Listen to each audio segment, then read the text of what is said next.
guys. So today I want to talk to y'all about buttons and some things that I would do if I was just starting out. We actually have had a few people ask us kind of the same questions over and over on Instagram recently, and I thought since this many people are asking the same things, then there's probably a need to kind of tell the masses. I don't know. So the first question we get asked a lot is, what buttons would you start with or did you start with? So what we started with is going to be different than what would be suitable for you to start with, because every dog is different. And by the way, throughout this, I'm going to use the word dog instead of learner. Just know this is going to apply to dogs, cats, any domesticated animal that you would probably try button training with. What we started with was water, play, walk, and outside. And water meant mug water. And if you guys follow Farabee, you know how much she loves her mug water. So that was actually high value to her. Water. So you would just pick whatever is high value to your dog. A great way to come up with your first buttons is to think about the words that you naturally use and the words that your dog would naturally ask for, and that would probably be your first buttons. Typically, you're gonna want to start out with at least 2, but I would say 4 would be the minimum that I would recommend. And then I would say I think 6 is really a sweet spot. Hear me out, that sounds like a lot, but the reason it's a good spot is because you can add 4 things they really would like, right? So you could add, and these are examples, use whatever you want, but you could add like play, walk, treat, and relax, okay? And just pretend that's what you're gonna add. If you had an additional button, you could also add something like later or all done for one of those.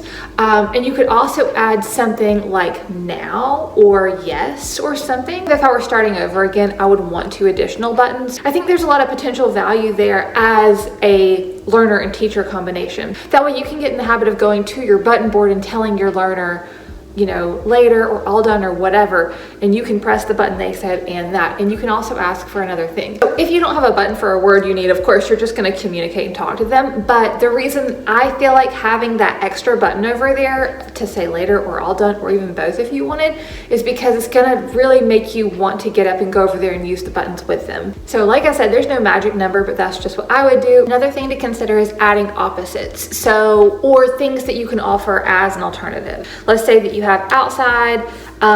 Inside would of course be a natural opposite to that, but let's think about what they're going outside for. Are they wanting to go outside and play? Are they wanting to go outside and sniff, to look around, to go to the bathroom? Like, what are they doing? So kind of the opposite of that would be relax. So adding alternatives and opposites is a really good thing to keep in mind, but of course if you're only going to start with like 4 buttons or something, you're not going to have a lot of room for complete opposites. So adding an alternative that could maybe just mean like calm or settle or relax, something like that, that might be a good like first button to add.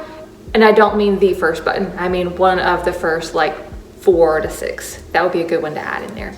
You want to add high value ones, but you also want to have something to kind of turn off. Anything that would kind of convey the message of either relax, settle, calm, anything like that, because that way whenever they are asking for something and you can't provide it, then you can still communicate on the buttons with them and offer another solution. So I wouldn't only add like just outside and relax, because that kind of sucks. Having that relax button I think is good, because that way, you know, they can also say when they want to relax. So I also wanted to mention that Farabee and I make button planners. So these are planners just like you would have for your regular human life, but then they also have things to do with button training, planning your buttons, how to plan that, just some ideas of how to track things if you wanted to do such a thing, grooming checklist, self-care checklist for the humans, financial planning for the humans, habit tracking, literally everything that you would need in a regular planner as well.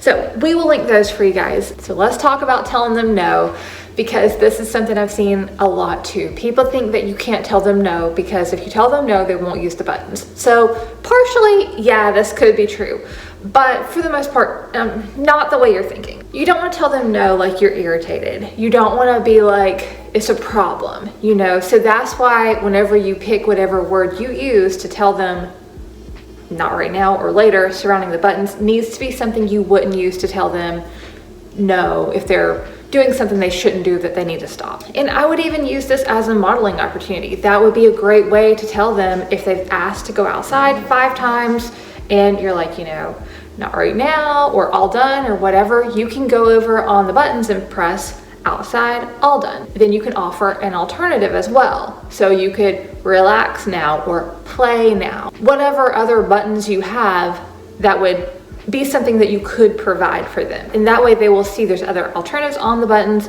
They'll also get the idea of what all done or later means. It means we're not doing this thing yet, we're gonna do something instead. So don't be afraid to tell them no. Just be really mindful at first of what words you're using and how you're conveying that no message to them, because you want it to be very friendly and very much like you're still excited that they're using the buttons and it's very good and that's so good, you just said whatever. We're not going to do that right now, you know, because you want it to be very positive and engaging, and acknowledge that they've used the buttons, offer an alternative, acknowledge them.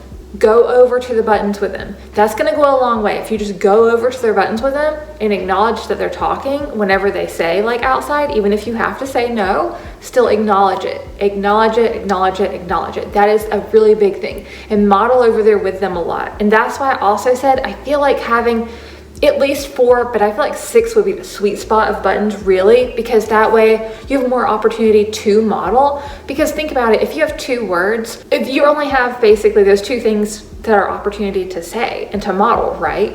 It's gonna be a lot less time for you to be over there. Where if you add some core words in there at first, then you're gonna have a lot more opportunity to go over and say things on the buttons. You want to use your natural language for all of the buttons. If you wouldn't naturally say treat, then you wouldn't give them a treat button. You'd give them, if you say cookie or biscuit or whatever, yeah, you can tell what word we use. But whatever word you would use that for their button too. And a great example of this is we have a button that says 1, 2, 3, we. No one knows what that is except for me and Farabee probably, but that is catch. It means catch. But I always have said 1, 2, 3, we, and thrown the toy for her, haven't I? That's what we've always done. And so it wouldn't make sense for me to add a catch button because she doesn't know what that is, but she knows what the other is. The examples could go on and on and on, but you want it to be language that you would use, the words that you've taught them, you know? So if you're adding all brand new words to replace things that you already use, then you're gonna have to teach yourself a whole new language too. So if you guys haven't followed Farabee already on Instagram, check her out. We post reels of her talking almost daily over there, so be sure to follow her if you're interested in that kind of thing. If you have any questions about button training or anything like that, feel free to leave a comment. I'm happy to help where I can. We also have a good code for you guys. So you can use the code Farabee over at fluentpet.com. And right now the deal is you get free edge pieces with a $75 purchase with our code, but that deal might change in the future. So if you use code Farabee at checkout, there usually is a free gift. So if you're seeing this way in the future, still try it out because there's usually a gift, and we will link them below for you guys as well. Thanks for watching. Be sure to leave a comment if you have any questions or anything. I'm happy to help. Thanks for hanging out. Bye guys.